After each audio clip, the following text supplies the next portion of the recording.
Hello, today I have a kind of interesting story for this video.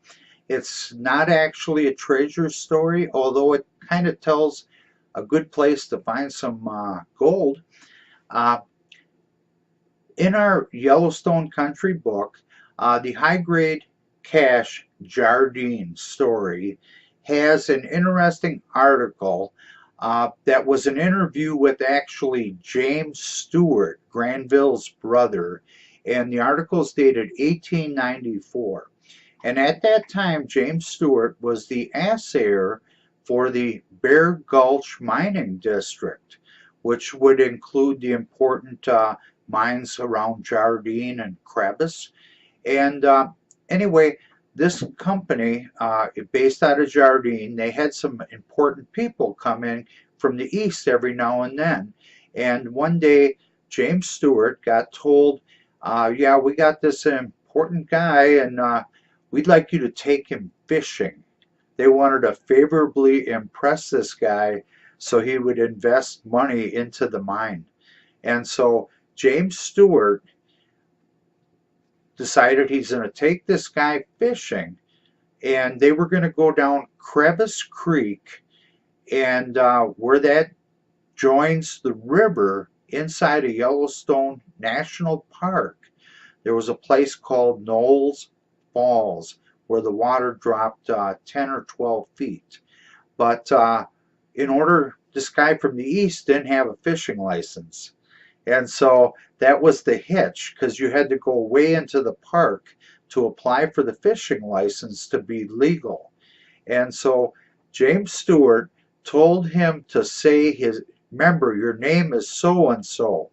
It was a guy that basically freighted in the area. They told him to tell if we run into any of the wardens that you're so-and-so, this freighter.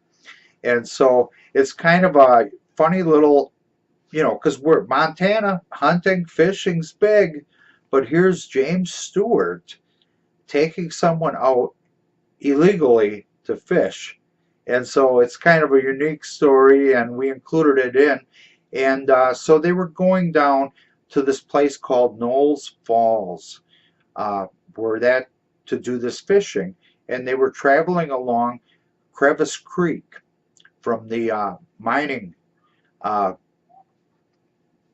where the mill and all that buildings were set up for the mine for Jardine and Crevice. They were going down Crevice Creek, and they mentioned this prospector's cabin, and I believe his name was Knowles, and the falls were named after him. But they're telling how the prospector Knowles, he had a real productive placer gold location, and it was just a little above where Crevice Creek joined the river, right near Knowles Falls.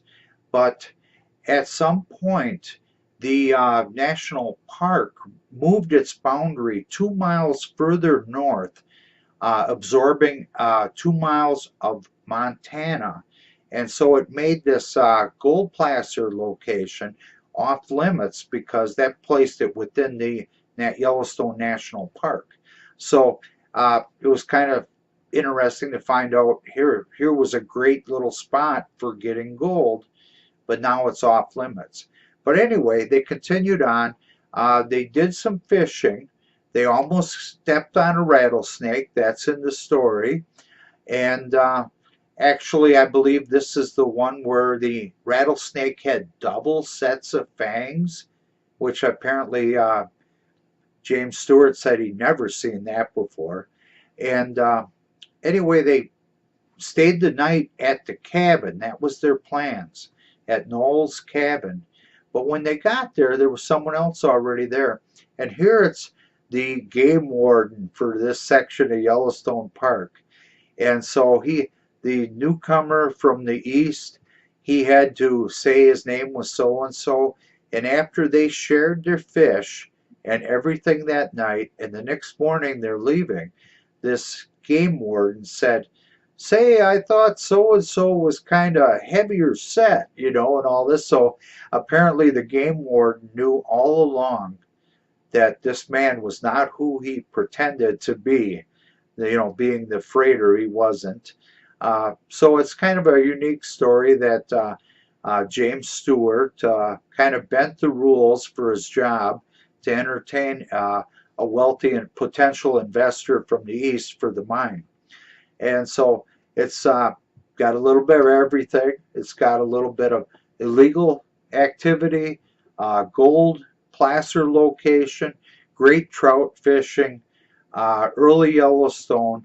And so it was kind of a unique little story, and it's kind of humorous how it played out, and they didn't get in trouble. But for people that wonder what kind of stuff's in our Lost Treasures Stories of Montana books, that's just another aspect of the kind of stuff we include.